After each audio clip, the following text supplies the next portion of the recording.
This is J. Krishnamurti's 12th discussion with students in Malibu, California, 1969.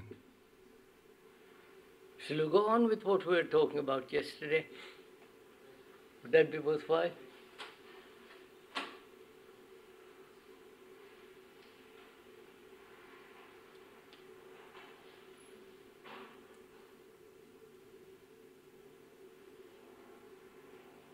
I wonder what you found after yesterday's discussion.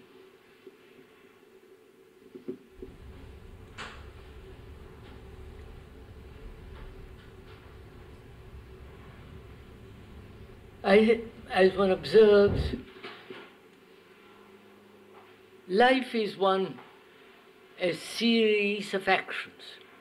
Life is action, is a movement. It's a continuous movement in action, right? I think that we can say that, whether it be conscious or unconscious. And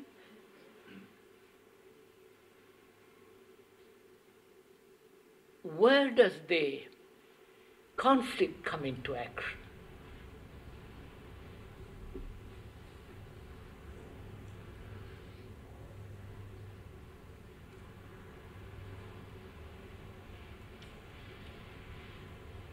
As we were talking about it yesterday morning, to live without any assumption, with all the implications involved in it, is to live in a constant action without conflict, right? That's what we said yesterday. It's only the assumption, the image, the word, the symbol, the memory, the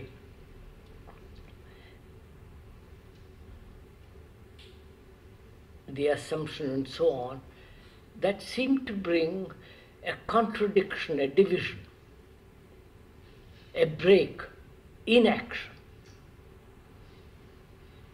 Right? Or action against itself. Because the action never breaks. But part of the action is thinking.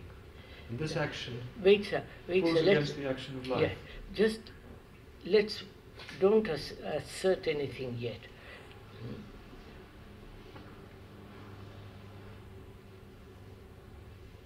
And one finds living is a constant flow of action. Right? I think that, and there are gaps or intervals where apparently friction arises.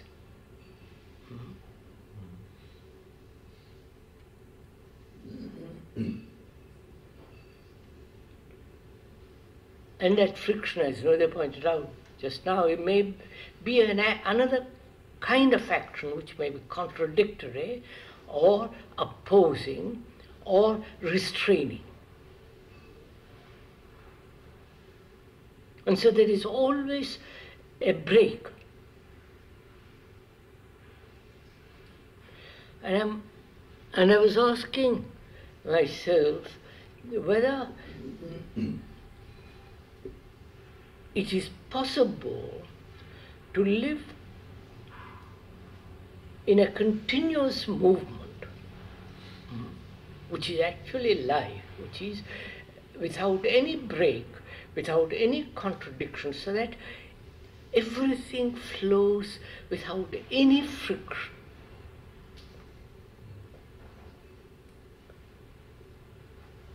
That's it.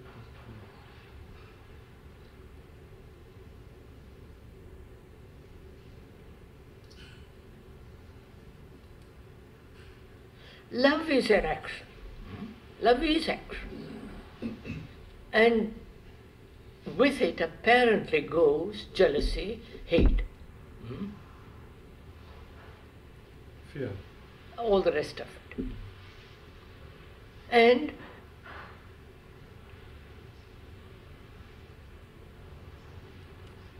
there is a break in it. In that state of mind that is or being affectionate. And into that field enters another activity which is fear, hate, jealousy and so on.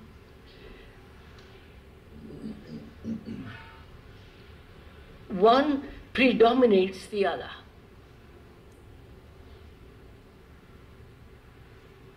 Hate, jealousy, fear and so on, all the rest of it, dominates the other part of it, other part of action. And so there is contradiction, so there is friction.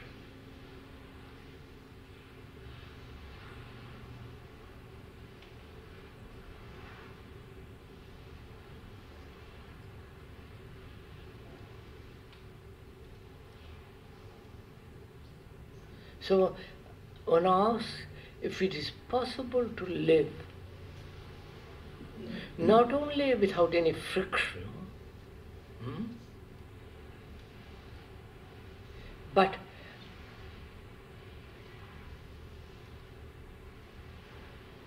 a movement in which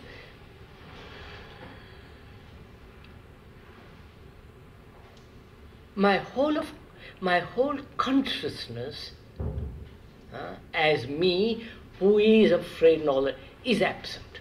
I don't know if I'm making myself clear. Would you go into this last point? But I'm just stating it first. I'm not clear what I'm stating yet.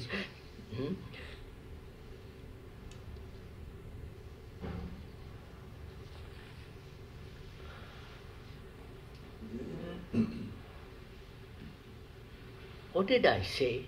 Sorry. To live not only in a state where there is no friction, but also in a state where this whole consciousness as me is absent. Yeah.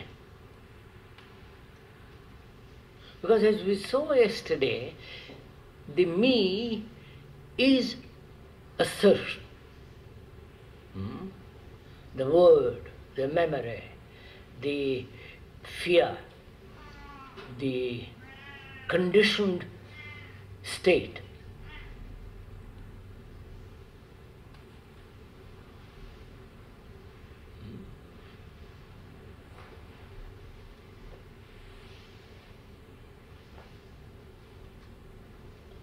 And that isolates. And hence, in that isolation there is a resistance, obviously, division, contradiction, conflict. I don't know, does this interest you all, or is it just... Yes, sir. Because I'm asking myself, is all consciousness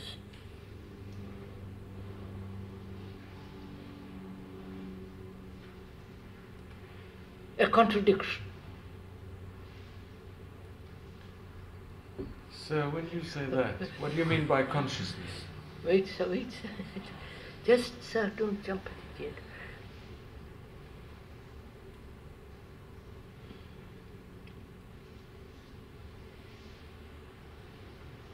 What do you mean by consciousness? What do we mean? Sir, look, sir.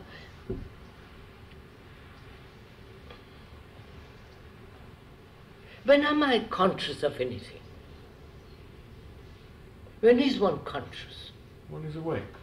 No, wait, sir, wait. No, don't be. When are you conscious of anything?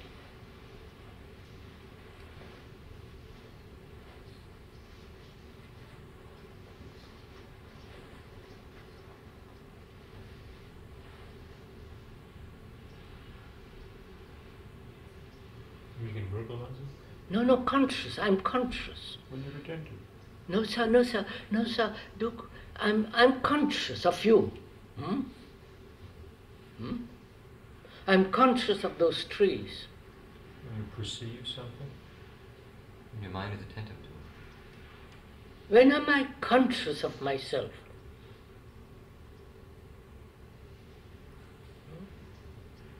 You understand what I'm saying? Are you speaking just like through the senses? Huh? Are you speaking through the senses? Or Yes, different types of senses, emotions, all that. When am I conscious of myself? You know, to be conscious of oneself is very simple. You spoke about the tree a minute ago. You said, when am I conscious about the tree? Conscious of the tree? When I see it, when I'm looking. Yes, When am I conscious of a sound? When I'm listening. Yes, go on. When I'm awake, when I'm attentive. Similarly, I'm conscious of myself. This is going to bring us to a very difficult situation. That's just it. Yes. But we must go through No, that. we're going to go slow, sir. That's what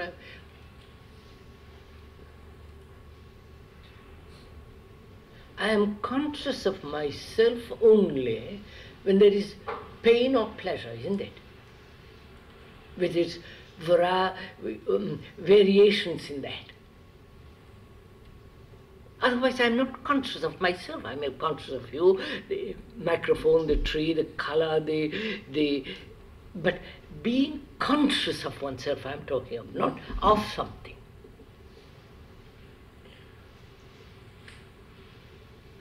Would you say that when you observe yourself, you're not conscious of yourself, sir? When do I observe myself?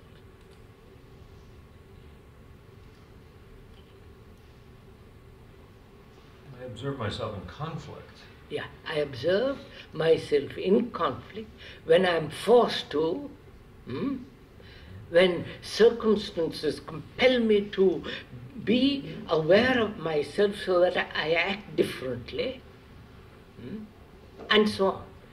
Either when there is resistance or compulsion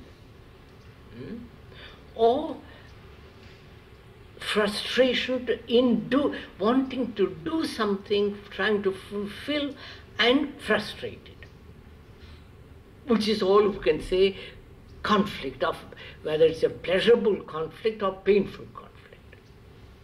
Right? Otherwise, am I conscious of myself?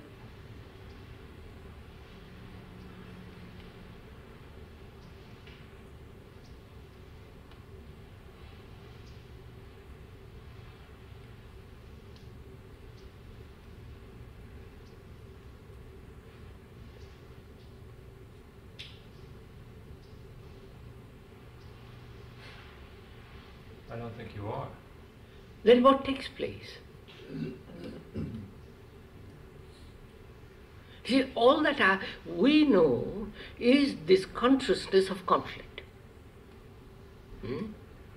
Up and down, sideways, lengthways, around the periphery, it's this movement within consciousness.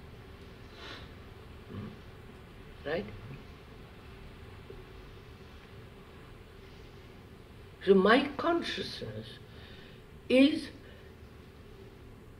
I am aware of my consciousness when I am aware of myself when I am in conflict.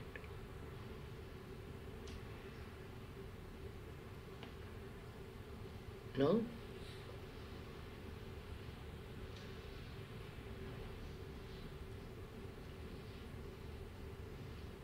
And everything goes easily, beautifully, without any friction. One is not say, well, it doesn't. You're not aware of it. Sometimes doesn't when you look at a tree or something, I've noticed this. Sometimes you're conscious of yourself after a while, and there doesn't seem to be any conflict. There's conflict after you're conscious of yourself, but I don't know if conflict brought that self-consciousness into being. When you speak of being aware, being conscious of oneself, sir, do you perhaps mean to be conscious of the environment in terms of oneself? No, of oneself, sir. Not of environment, of oneself. If you One is greedy, somebody, one is greedy, one is angry, one is jealous. That's always in relationships, sir. No, greedy. I'm greedy after something. So that's in relationship. No, don't insist on relationships, sir. I'm greedy. Then I'm aware of myself. I'm angry, then I'm aware of myself, right? No? Isn't one aware of oneself when one's proud? If You you're say, yes, sir, proud? all that, proud, please.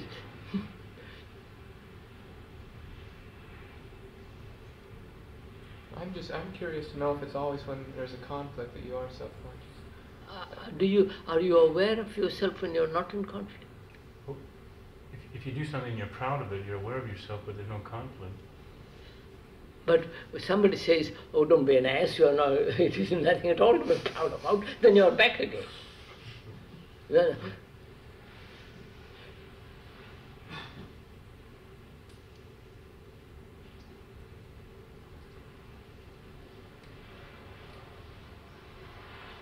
so, is all consciousness a movement in conflict?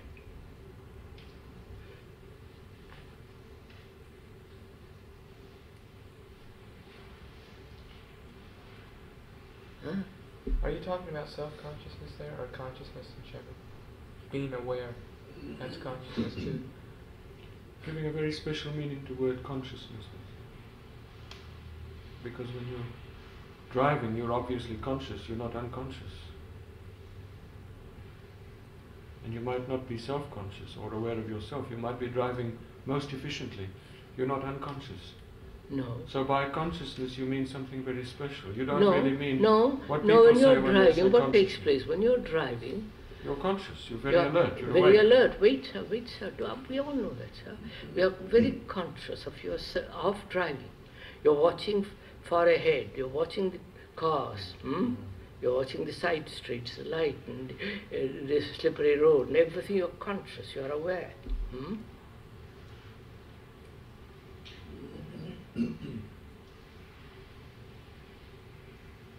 Is there any friction in that? Yes. Huh? Yes. Why? Oh, when you hit a red light, you have to stop. No, that's not. That's not friction, is it? You're not fighting against it. You're just There's no you're just fighting, there's no functioning. That's part of resistance. the doing of Yes. driving. Yeah, there is You're no not resistance. unconscious. There is no saying, I fear. You follow you. Yes. That can be very conditioned though, driving. No, I'm just, so don't, you see this word. But you're not difficult. aware of yourself in that act. You're not bringing yourself in. Self's not there. On a quiet road with very little traffic, without any red lights, you're driving, and you're, Daydreaming and no, you're watching, but it's all, you're meditative, you're thinking of other things, you look at the trees, you look at the hills, you follow, there is no friction.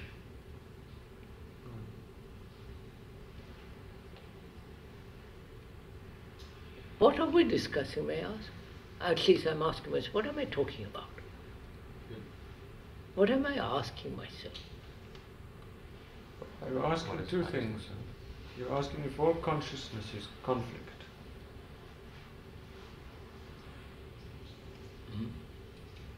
All consciousness is conflict. And you're asking whether it's possible to live in such intelligence, in such fluid movement, that there is none of this consciousness of self as conflict. That's all. And you're also asking whether there is any consciousness at all when there is no conflict. In this sense, it would seem that you're giving a particular meaning to Doesn't the word matter, sir. consciousness. I mean, I'm trying to explore. We're trying to explore something, which is, we are in conflict. There are two opposing movements in our life, a contradiction and a fluidity. Against that, Yes. are we making all this so terribly difficult?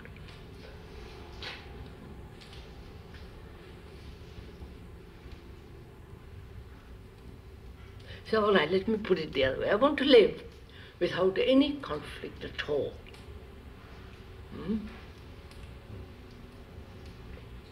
Which doesn't mean I go to sleep. Which doesn't mean that I dream the rest of my life away.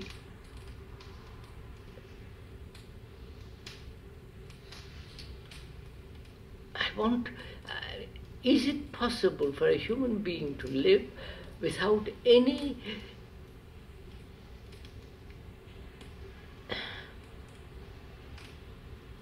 contradiction, any resistance, any Tension. all that's implied? Is it?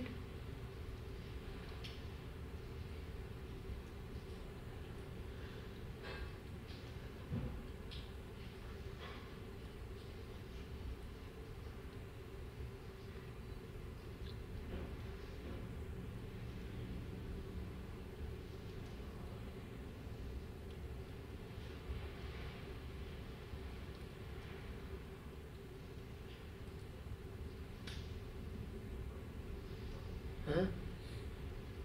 One sir.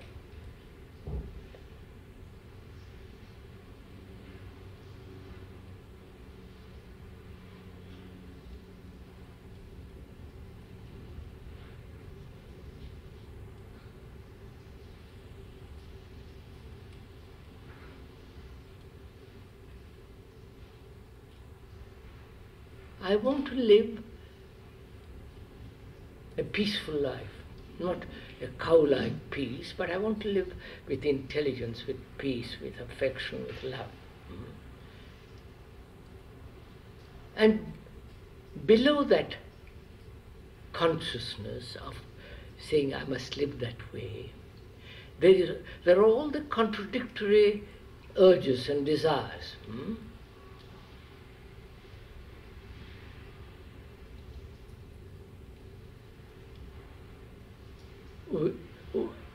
Those are unconscious, hidden, and so on. There is this dual process going on in our life. And so there is contradiction. The urgent desire to live at peace with oneself and with society, with another, and also at the same time, below that level of consciousness of peace, wanting peace, there are all this turmoil of motives, urges, desires, compulsions, neurotic urges. Now, in all that constitutes my consciousness, right? When I'm talking about consciousness, I mean all that.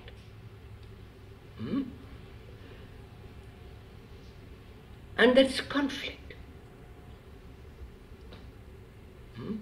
So I'm asking myself, is there a consciousness, a state beyond the conscious?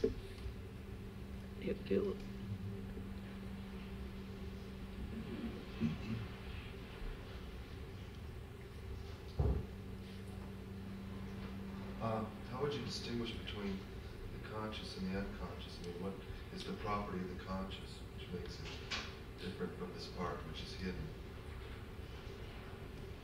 What do you think it is? Well, the part that we call a conscious, it's directly available to us. We can observe it. Yes. Whereas the other part is hidden. All right. And it would seem to me that the idea would be to expand the part which is available to include all of consciousness, the subconscious too. And how do you include all the hidden part? Well, if you could become conscious of the unconscious. How do you become conscious of the unconscious? I don't know. Explore it, sir. Don't say you don't know. Find out. How do you explore it? How do you find out? So, iceberg and all that. 9/10 of the iceberg is below, 1/10 is on top. Now, how do you investigate the 9/10 of it?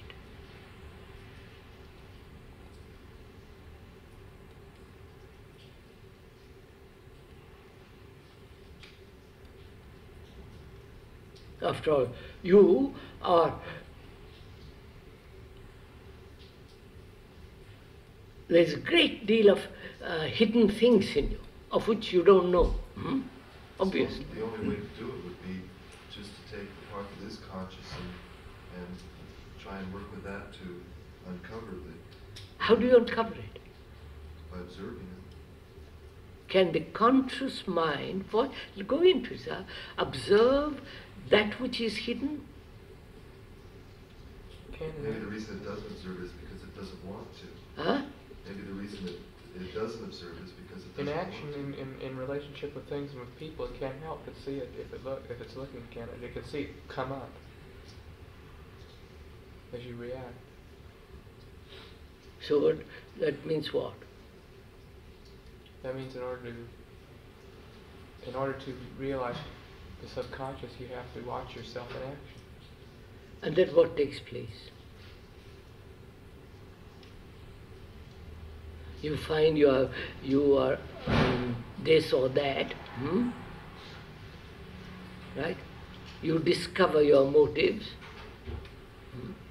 So how does the conscious mind uncover the unconscious? That's the question for the time being. How?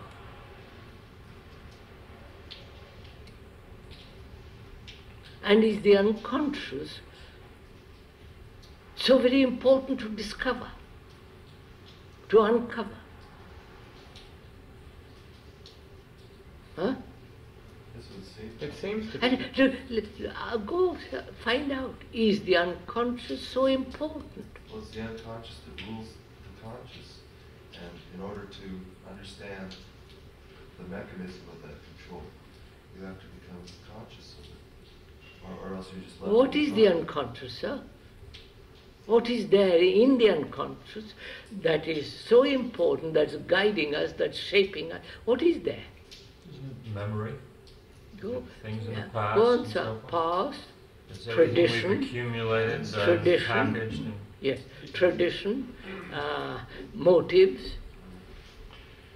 It can only Huh? it can only be said to be there at all if it's acting. And if it's acting, the only reason we don't see it is because we don't look at it. If it's not acting, well, it's not there.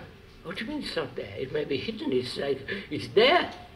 It's only there if it's acting in the form of a prejudice or But I a may, be, thought which is I not... may be unconscious that I'm prejudiced, but it's Exactly. there. Well, if I'm prejudiced, that prejudice is an action. If I look at that action, it's no longer unconscious. So therefore, the only reason why the unconscious is because we don't look at it. If it's No. not acting, it's not there at all. Either as a prejudice or a fear or a there- wish or a hope or something. Is that there's a potential in a way? If it's lying dormant, it's not there. What do you mean it's not there? But it'll come up You have again in a prejudice minute. against Negroes, but there's no Negroes around. There'll be a Negro around one day. Yeah, And and the they'll prejudice come is into there. action. Huh? But it's dormant until there is. Yeah. If still it's dormant, there. it's not there. It's Something's It's there. only there when it acts. It's not where. It's dormant. It's still in you. We think that we carry around a sort of a tank somewhere around here, and that tank is a permanent entity which is visible and actually circumscribed, and that tank is all the time acting. But the point is, there's no such tank, and there is either action of which we are unconscious, or there isn't action of which we're unconscious. How The can you totality say of memory how is can you there say anyway. There's no such thing, because It's hidden. when it's not acting, you can't see it. If it's not acting, all you have is the total memory of your life. So why make a fuss about it? It's only an unconscious if it has an urge of some kind of action, some kind of significance. And it's only significant if it's acting in life. A prejudice against Negroes, well, I mean, if there were no Negroes in creation, you couldn't be prejudiced against Negroes. No, So what therefore, are you saying? if there's prejudice against Negroes, sooner or later it will come out as an action of which we can be either aware or unaware. What are you saying, sir? What is the point? I'm saying that You mean the you can't so-called be aware- unconscious is only unconscious because we don't look at it. Now, how do I look at it? I don't know. I may have quantities of prejudices, fears, all the rest of it. How do I look at it? Wait till they come out? take forever. it seems to me if you're going to look at conscious, if you know what consciousness is, and you say there is a subconscious mind,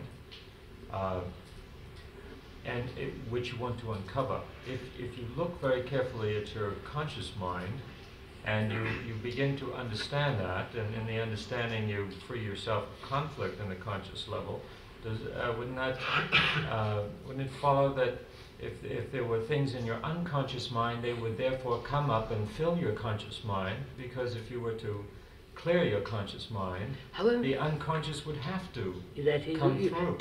Clarity of the conscious means it's quiet, silent, still, and then this thing might come out. There's no way it could come out otherwise. You couldn't see it. And that's what Noda is saying. Observe it and it'll come out. Be aware without any choice, quiet, be sensitive, and it'll throw itself out, expose itself. Is that? Now, go on, sirs. What? This is not leading us anywhere, is it? So there was a misunderstanding. When he asked about the unconscious, it was with reference to your statement. Is it possible to live in any state beyond the periphery of consciousness?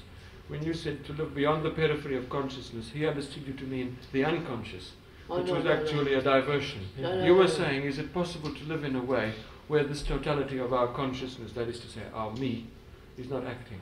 That's all. That's not necessarily the unconscious. Not necessarily the unconscious. No. The unconsciousness is perhaps not apropos of this discussion. Not at all. No, in the sense it is because it's part of consciousness. Yeah, unless one is also free of the unconscious. Then one is not free of the conscious. Conscious. In other words, there is really no unconscious. It's the same thing. It's the same bucket.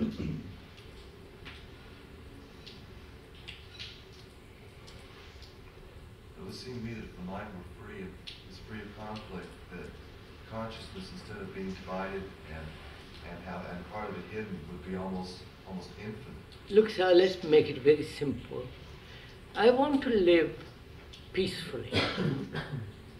The more intelligent one is, the more peaceful one is, right? Intelligence, being sensitive, all that. But there are moments or days when I'm not. All the aggressive, brutal, all that is evaporating. So there is a contradiction in me, right?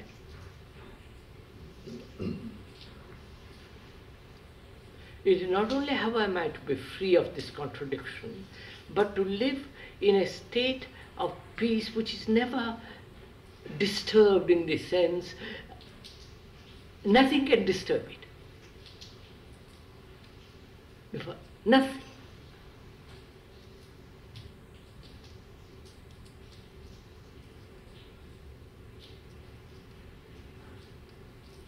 Now, is that possible?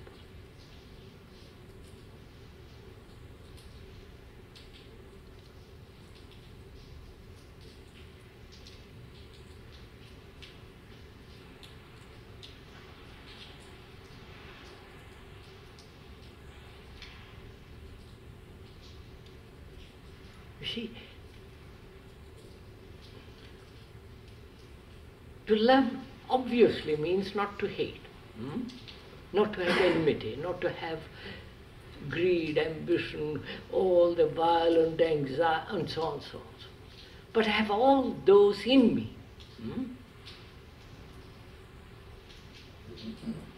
And they bring great deal of conflict in my life.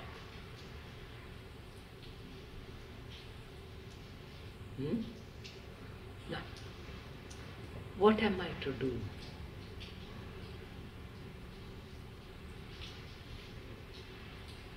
To see the conflict. No.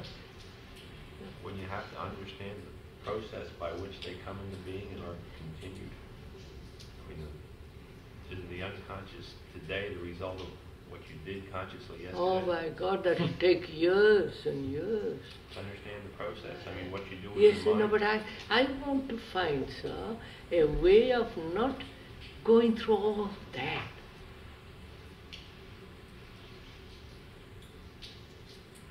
Right? To jump into a state, to explode into a state where the other, all this analysis, exploration, observation and all the rest of this business that goes on. If you do it through a state of becoming, that's still conflict, isn't it? I mean, Yes, surely. I want to be here and I'm here. Yes, that's just right. more So, conflict. go.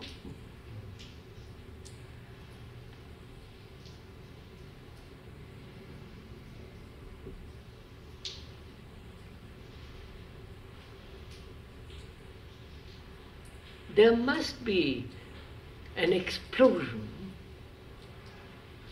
so that there is totally different dimension, right?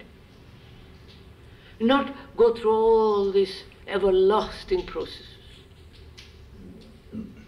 No. How, what is the dynamite? What is the thing that will explode this?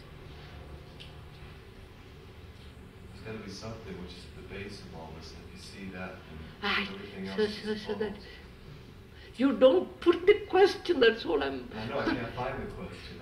That's the thing, if I found the question, I'd have it made.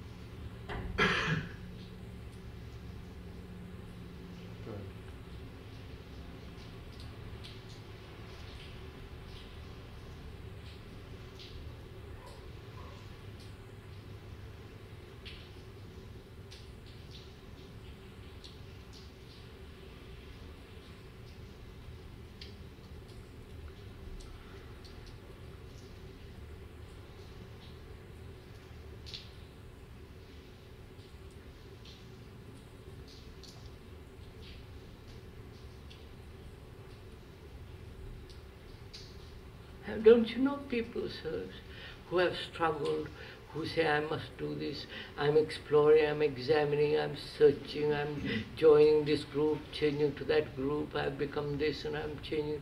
You follow? Struggling, struggling, struggling, till the end of their life, it's nothing. A miserable, shoddy, low middle class, you know what I mean? Kind of life at the end of it all. What is the point of it?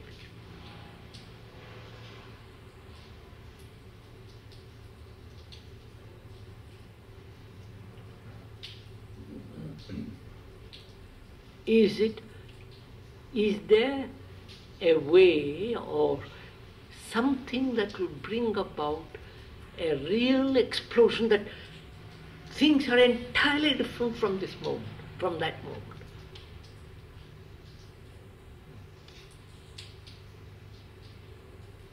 Or is it a slow evolutionary process? Like all the experts, specialists, Chadra and all the rest of them say, evolution, evolution, evolution, go slow. You say forever, sir? Things would change forever with that explosion? And explode, you know what explosion means, sir? Yeah, but, I mean, I've experienced different things just for a moment. Anything that really changes forever. Otherwise, it's just an excursion. Well, it seems to me if I were to walk out the door and from our discussion, I see what conflict is and how I go about it every day. I'm contending with it every day. If I were to walk out the door now and not go to my office and not get involved with that and decide that I would not carry on with my family or with things and so forth the way I have in the past, and that would be a rather explosive proposition, wouldn't it? I don't mean that. I don't mean that. Dozens of people have done that. Millions of people have done that. At the end of their life, they are still miserable entities. Right?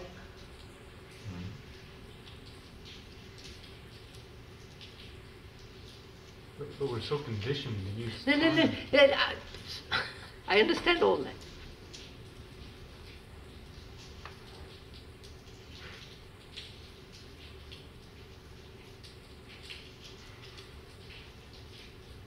Sir, you say, is there a way it could just happen without working for it or having to take work? You have worked for it. You have done it for the last 6 weeks or 4 weeks.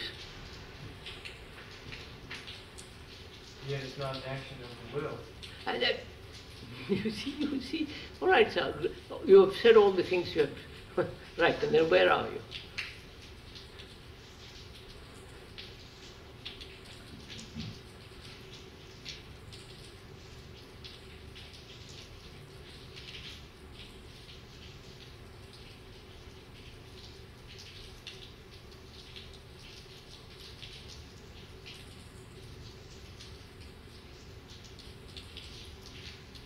Yeah, I know many monks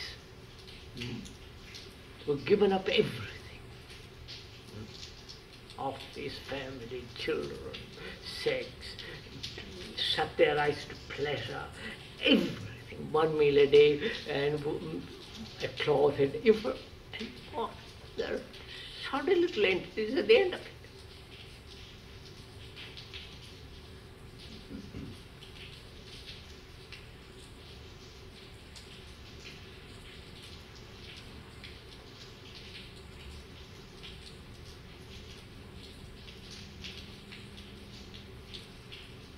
So what is the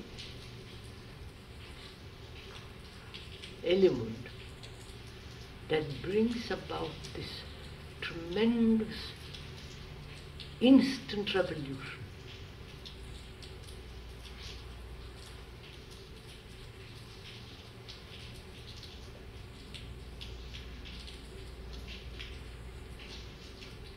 Maybe it's just seeing that there's nothing left to do except do it. Find out, do it, sir. I feel an increasing sense of urgency that I have to, the things that I've been doing aren't working. There's a new way of looking at something. It's all right, sir. Things that you're doing are not worth doing. And then if you didn't do them, you'll be doing something else. Right, and then I think this changing one set for another is still all the same. The same thing.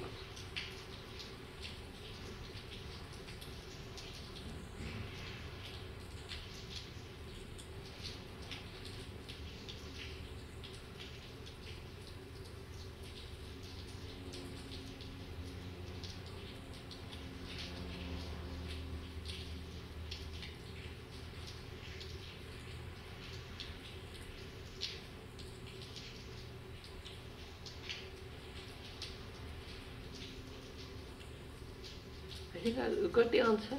You see something?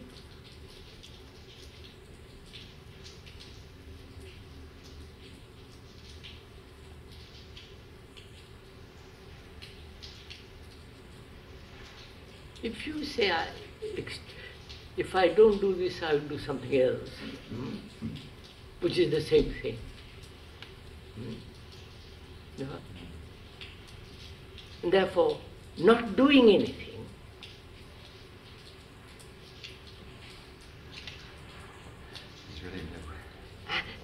No. Watch it, sir. Watch it. No.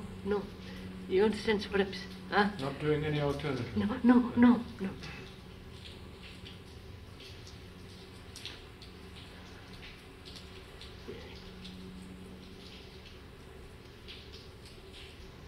If there is no wastage of energy, what happens? You might do all the trivial things, you go to the office, this and that, but there's no wastage.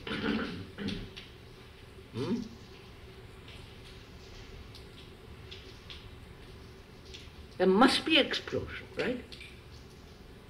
You're saying that energy has to go somewhere. Explode. Right?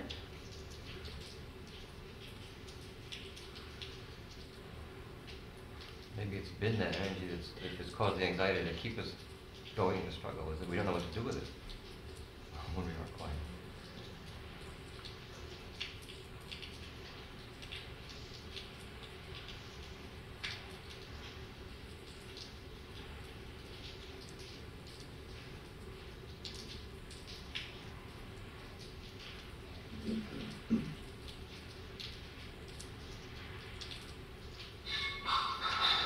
Can we begin the other answer, that is,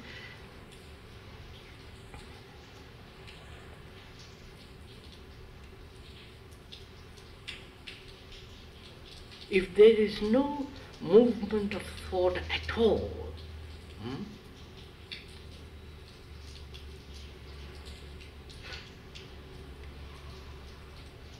I'm not talking of the office, leave all that for the moment. No movement of thought at all. No direction, no nothing, no movement of the mind.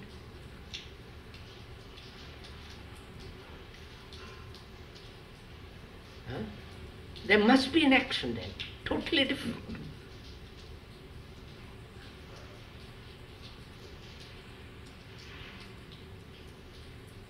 I'll go on writing, I'll go on talking, go to the office, do this, but it is all on the periphery, you follow? On the outside.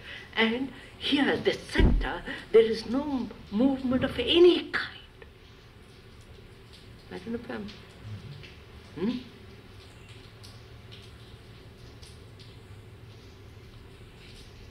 Would that be an explosion? Bound to be.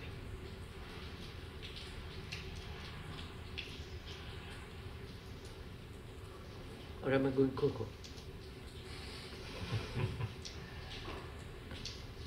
Because I see, I've seen people in India and all the rest of the world, and they remain everlastingly the lower middle class or the so-called rotting aristocracy. You follow what I mean? They're just the same ugly human beings with a little polish or no polish. And they die that way.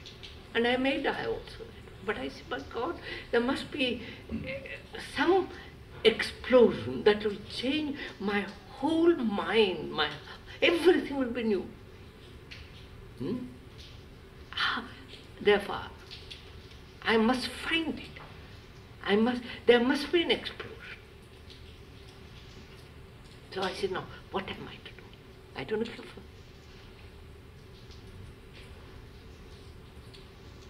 But we've also said, keep doing what we've done in the past. In other words, in the way of occupation. Leave all that. I mean, leave that for the moment. I mean, after all, I have to get up. You have to stop in half an hour or 10 minutes, or and you have to go, and I have to go. That's. But the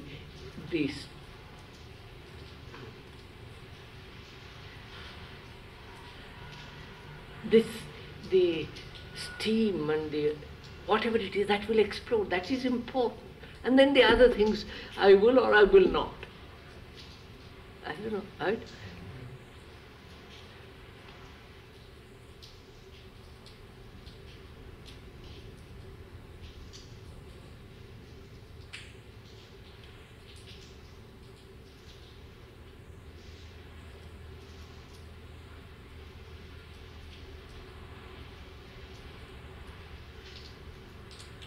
You see, sir, the monks throughout the world have said you must conserve your energy for the service of God. And their idea of conserving energy was no sex, and yet eaten up with sex. Poverty, that's fairly simple, because, you know, church gives you, or you beg and give you a few clothes and you're satisfied. Poverty, chastity, all the rest of it, those are all fairly easy. But sex and the conflict that's burning, you know, there it is there. So they said, well, it doesn't matter, I'm going to consecrate, dedicate myself to this kind of life. but they dissipated their energy in struggling in themselves, getting up in the morning very early. Overcoming, struggling, keeping the book open to read always in case they look up and see a woman or something else and go back to it. You follow what I mean? And so there's a battle. But the idea is you must have tremendous unwasted energy.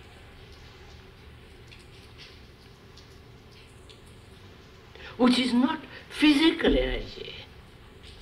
I don't know. Conservation of physical energy is fairly easy. But the mental energy, the energy of the mind and the heart, so it's not a moment that's wasted. And they said, therefore don't have sex, don't overeat, get up in the morning, don't be lazy. You follow, fight, which became the waste. That's right.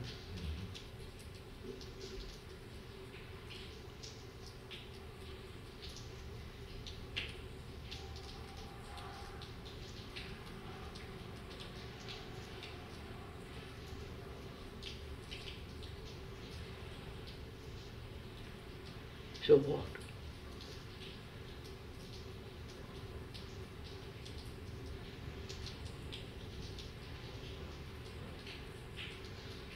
So I said to myself, leave all that. Leave the periphery alone. Go to the office, this or that. At the center, is it possible to have, so that the mind doesn't have any movement at all, which is a wastage? And see what happens. I don't know. Do you understand what I'm talking?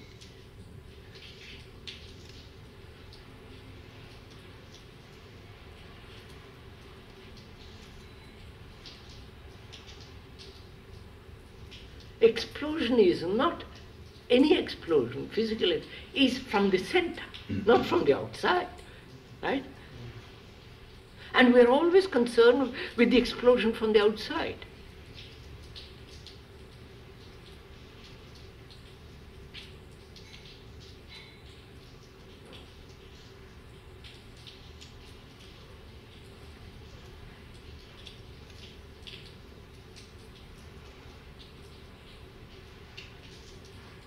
So what am I to do? Shall we proceed from there? Yes, huh? yes. Does this interest you a little bit? Yes. Tremendous. What am I to do?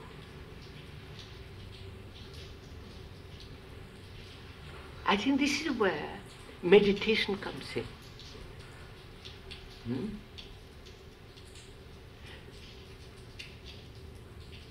I mean, we're using the word meditation not in the sense of experiencing transcendental things or controlling thought or concentrating on this idea of keeping the mind without any movement. Therefore it becomes another strain, another waste. But the meditation that sees the imperative necessity of this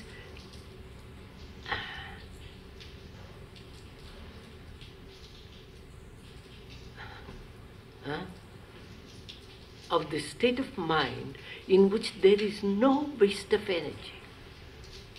So it's all bottled up, you follow what I mean? Not compulsively, not under a strain, not under a pressure, so that it's bound to explode.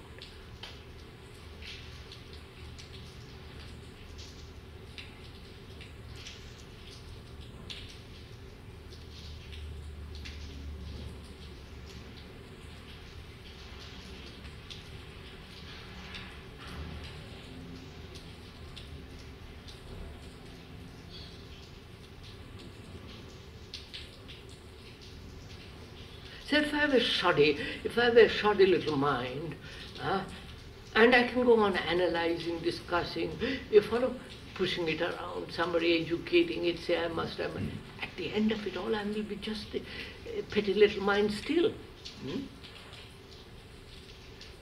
And can that mind explode so that it's something entirely different?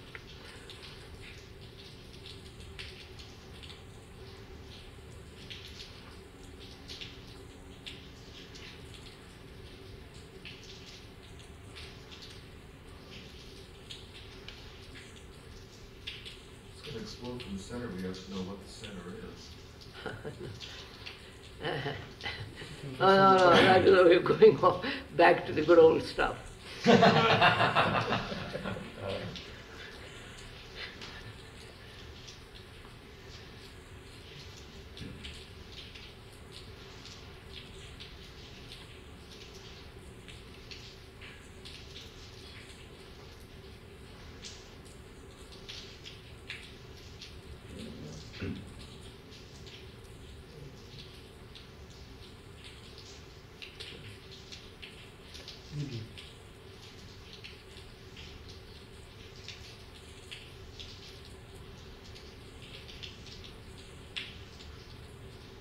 Understanding that, how will one live, sir?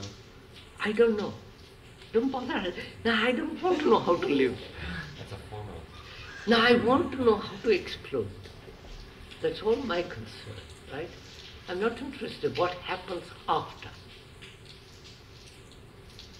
Isn't the explosion somehow connected with what we were talking about earlier of living without assumptions?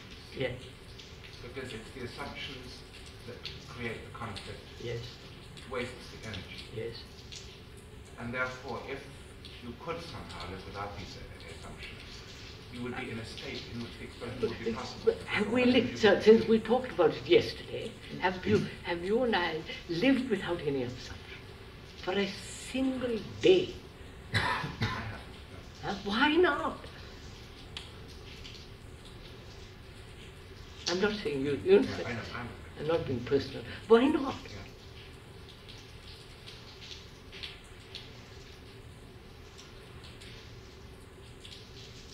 We must be afraid. No, I don't think so. With dissipating energy. No, I don't think we want to find out what it is like to live without an assumption. And when I left yesterday, I said, but Joe, let's find out. I was at it all day. It interests me tremendously to catch myself in a state of assumption.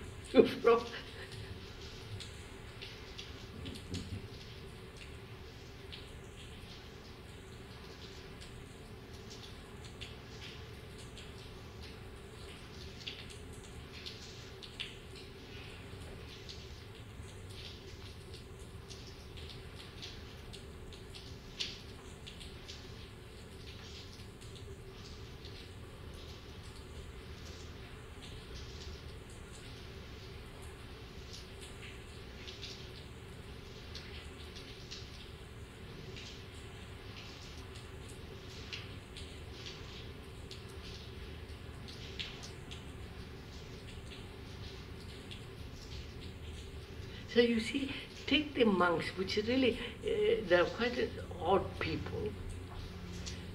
They said we must lead a very simple life. Their simplicity consists of 1 meal a day, and one cloth or one robe, and that, or a loin cloth, and that was the end of it. But inwardly, they were not at all simple. Now, can I live tremendously simply inwardly?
That says to live simply without any contradiction.